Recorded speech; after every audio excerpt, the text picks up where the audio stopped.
السلام علیکم ګرانو کتونکو، نن یو ځل بیا د نوهار ضلعې تورلاندی کلي ته راغلی یم. دلته کې یو قبر دی چې ډبل حاجی دی او سر ته هم ډبل حاجی دی. بیا چې خپو سایډ ته وګورئ نو خپو سایډ ته هم ډبل حاجی دی او ډیر پخوانی حالت کې دی، ډیر زوړ حالت کې دی. د دې په حوالې سره ویل کېږي داسې چې دا د ادم خان او درخانۍ قبر دی. ډیر پخوانی دی، ډیرو خلکو په دې باندې ویډیوګانې هم جوړې کړي دي. بله خبره دا ده چې ادم خان او درخانۍ خو په حقیقت کې دا بر علاقې وو، کوزه باز دره، بره باز دره، د هغې علاقو، خو چې دلته کې د هغوی بیا دا قبر څنګه جوړ شو او مزار دلته په تورلاندی کلي کې په نوهار ضلع کې موجود دی. نو ګورو به علاقې چې کوم کسان موږ سره ملاویږي هغوی نه به په دې هکله څه ناڅه معلومات حاصلو چې آیا د دې په هکله څه معلومات دی.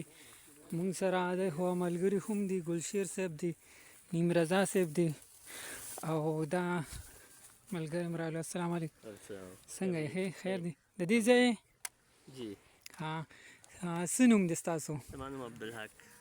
لونتې تیز وایه، د دې ادم خان درخانۍ د قبر په حوالې سره څه معلومات لرئ؟ نو دې حوالې سره خو ماته څه معلومات نشته دی.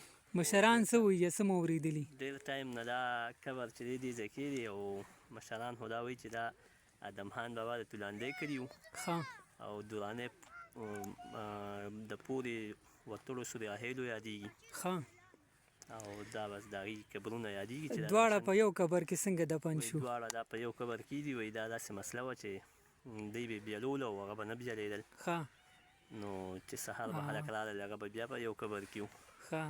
داسې کیسه ده، څه داسې صحیح معلومات نشته، خو کیسه ده، سټوري ده، خلک کوي چې دا داسې ده. دوی مخکې رستنو وباد شوي؟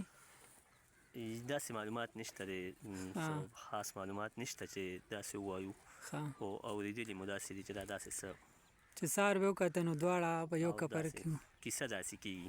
صحیح. او جی دلته بل ملګری ده نه معلومات اخلو.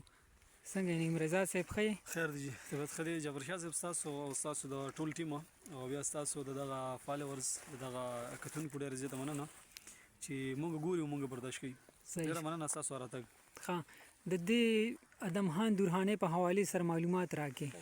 نو که زما معلومات درکړم او بیا زما د عمر ته ګورې نو څوک بیا نه مني. تاسو چې څه اورېدلي دي؟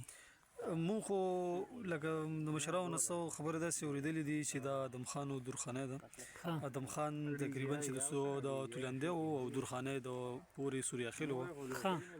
دې چې کوم دی د ادم خان وفات شو، زما خیال چې مخکې بیا درخانۍ وفات شو، نو هغې نه پس بیا دوی یو ځای شوي په قبر کې. دغه څه خبره وه، څه په درې پیرې بیل کړي خو بیل شوي نو. البته بیا دوی دغه سوچ وکړو، دغه فیصله وشوه، دغه کمیټې کېناسته چې دا کوشش وکړي چې دا ټول په دې د دواړه په یو قبر کې بس ټیک دي. یو قبر کې دواړه دفن شو. په یو لحد کې څلور ته بیا لګېدلي. ډېر خلک وایي چې دوی د بر علاقې وو، نو دلته څنګه راغله؟ نو دا کنفرم معلومات خو زه هم نشم درکولی، ځکه چې زمونږ عمر داسې دی چې دا کیسې زمونږ د عمر نه مخکې وي که نه. نو کیدای شي داسې وي، خو لکه مونږ چې کوم خبره اورېدلې نو مونږ وایو چې یقینا دا دی. نو د یو بل سره ډېره مینه وه؟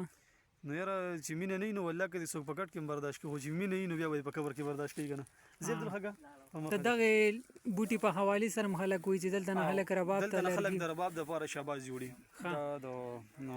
ډکې ته وړي او رباب پې غږوي. نو خلک داسې وایي چې دا دې سره چل زر زده کېږي، خو دا ماته پوره خبره نه ښکاري، صحیح خبر. ډېره مننه. نو ګرانو کتونکو، دغه خبرې مونږ د مشرانو نه اورېدلي دي.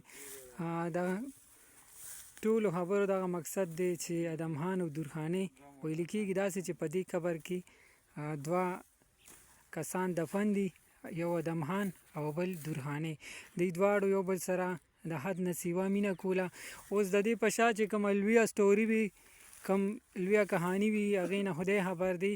ډېر خلک داسې وایي چې دوی مقامي د بر علاقو، خو بیا څه وجوهات راغلي دي چې ادم خان دلته تولیاندی کلي ته راغلی دی او درخانۍ چې ون هغه بیا سوریا هیل د سیند نه پورې دي هلته کې راغلي بیا په مرګ باندې دی یو ځای شوي دي دلته په ژوند باندې خو دی چا یو ځای کېدو ته نو پرېښي.